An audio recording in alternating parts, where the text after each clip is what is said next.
आज मैं आपको बताऊंगा कि मेघनाथ की मृत्यु के बाद उसकी पत्नी सुलोचना का क्या हुआ। मेघनाथ पितृभक्ति पुत्र था। उसे यह पता था कि राम स्वयं भगवान है, फिर भी उसने पिता का साथ नहीं छोड़ा। जब उसकी मां मंदोदरी ने उसे यह कहा कि इंसान मुक्ति की तरफ अकेले जाता है, तब उसने कहा कि पिता को ठुकरा कर अगर मुझे मोक्ष या स्वर्ग भी मिले तो मैं ठुकरा दूंगा। आदिकाल से अब तक यही एकमात्र ऐसा योद्धा है जिसे अति महारथी की उपाधि दी गई है। भगवान परशुराम के बाद सिर्फ मेघनाथ के पास ही संसार का सबसे घातक अस्त्र अर्थात ब्रह्मदंड अस्त्र, वैष्णवास्त्र तथा पशुपति अस्त्र था। इसने अपने गुरु शुक्राचार्य के सानिध्य में रहकर त्रिदेवों द्वारा कई अस्त्र शस्त्र एकत्र किए थे। स्वर्ग में देवताओं को हराकर उनके अस्त्र शस्त्र पर भी इसने अधिकार कर लिए थे।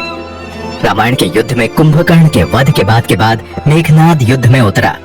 पहले दिन के युद्ध में उसने अकेले ही सुग्रीव की आदि वानर सेना को अपने अस्त्र से मार डाला था। राम और लक्ष्मण भी उसकी मायावी शक्ति के सामने बेबस हो चले थे, क्योंकि उसने अपनी कुलदेवी का यज्ञ प्रारंभ करके ही युद्ध घोष किया था, जिसके प्रभाव से उसका रथ अदृश्य हो जाता था। मौका पाकर उसने राम और लक्ष्मण पर नागपाश प्रयोग किया और दोनों को मूर्छित कर दिया। नागपाश से मूर्छित व्यक्ति अगले दिन का सूरज नहीं देख सकता था। तब हनुमान जी तुरंत गरुड़ भगवान के पास गए और उन्हें लेकर आए गरुड़ को देखकर नाग भयभीत हो गए और राम तथा लक्ष्मण को मुक्त कर दिए। दूसरे दिन मेघनाथ ने अपने शक्ति बाण से लक्ष्मण जी को मूर्छित कर दिया था। तब लक्ष्मण के प्राण को बचाने के लिए हनुमान जी लंका से सुषेण वैद्य को उठा लाए।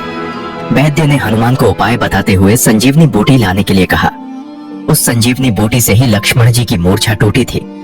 सुलोचना मेघनाथ की पत्नी व भगवान विष्णु की शेषनाग वासुकी की पुत्री थी। क्योंकि लक्ष्मण शेषनाग के ही अवतार थे, इसलिए वे सुलोचना के पिता व मेघनाथ के ससुर लगते थे।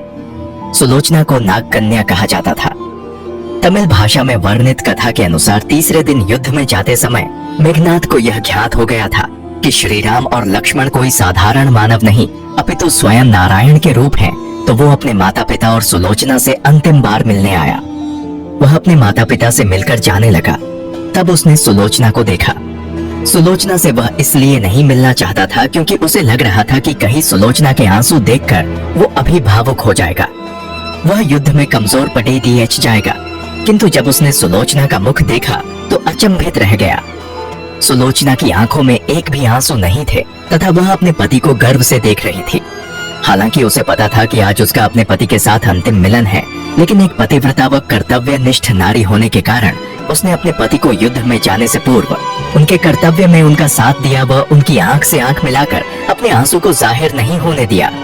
जब लक्ष्मण मेघनाथ का वध करने जाने लगे, तब भगवान श्री राम ने लक्ष्मण से कहा, चूंकि सुलोचना एक पतिव्रता नारी है, इसलिए मेघनाथ का मस्तक भूमि पर ना गिरे। इसलिए जब लक्ष्मण ने मेघनाथ का मस्तिष्क काटकर धड्डेच से अलग कर दिया तो उसे श्री राम के चरणों में रख दिया। भगवान श्री राम लंका व सुलोचना को यह बात बता देना चाहते थे कि युद्ध में मेघनाथ वीरगति को प्राप्त हो चुका है। इसी उद्देश्य से उन्होंने मेघनाथ की दाहिनी भुजा को काटकर धनुष बाण से सुलोचना के पास पहुंचा दिया। जब सुलोचना ने मेघनाथ की भुजा देखी तो उसे अपनी आंखों पर विश्वास नहीं हुआ। उसने उससे युद्ध का सारा वेदांत लिखने को कहा। उसके बाद एक कलम की सहायता से मेघनाथ की भुजा ने युद्ध में घटित हुई हर घटना सुलोचना को लिखकर बता दिया। इसके बाद सुलोचना अपने पति की भुजा लेकर रावण के पास पहुंची। वहां उनसे अपने पति के साथ सती होने की आज्ञा मांगी। रावण ने उससे यह आज्ञा दे दी, किंतु पति के सिर के बिना वह सती नहीं हो सकती थी। इसलिए उसने रावण से मेघनाथ के धड़ की मांग की, किंतु रावण ने शत्रु के सामने याचना करने से मना कर दिया। क्योंकि राम एक मर्यादा पुरुषोत्तम पुरुष थे, वो उनकी सेना में ऐसे अनेक धर्मात्मा थे, इसलिए उसने सुलोचना को स्वयं श्री राम के पास जाकर मेघनाथ का मस्तिष्क को लेकर आने की आज्ञा दे दी। सुलोचना लंका नरेश से आज्ञा पाकर श्री राम की कुटिया की ओर प्रस्थान कर गई।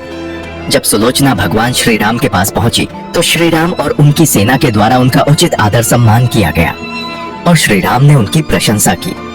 सुलोचना ने भगवान को प्रणाम किया, वो अपने पति का मस्तिष्क मांगा। श्री राम ने भी बिना देरी किए महाराज सुग्रीव को मेघनाथ का सिर लाने को कहा। किंतु सभी के मन में यह आशंका थी कि आखिर सुलोचना को ये सब कैसे ज्ञात हुआ। तब सुलोचना ने मेघनाथ की भुजा के द्वारा उसे सब बता देने की बात बताई। यह सुनकर मुख्यतः वानर राज सुग्रीव हतप्रभ थे। उन्होंने सुलोचना से मांग की, यदि उसके पति में इतनी शक्ति है तो वह इस काटे हुए धड़ेज को हंसाकर दिखाए। ये सुनकर सुलोचना ने उस मस्तिष्क को अपने पतिव्रता धर्म की आज्ञा देकर उसे सबके सामने हंसने को कहा। इतना सुनते ही मेघनाद का कटा हुआ सिर जोर जोर से हंसने लगा। सब आश्चर्य में पटीटी एच गए, किंतु भगवान श्री राम सुलोचना के स्वभाव और शक्ति से भली भांति परिचित हैं। उन्होंने उस दिन युद्ध विराम की घोषणा की और लंका की सेना को अपने युवराज का अंतिम संस्कार करने को कहा था, ताकि सुलोचना के सती होने में किसी प्रकार का रक्तपात ना हो। इसलिए उस दिन कोई युद्ध नहीं हुआ था।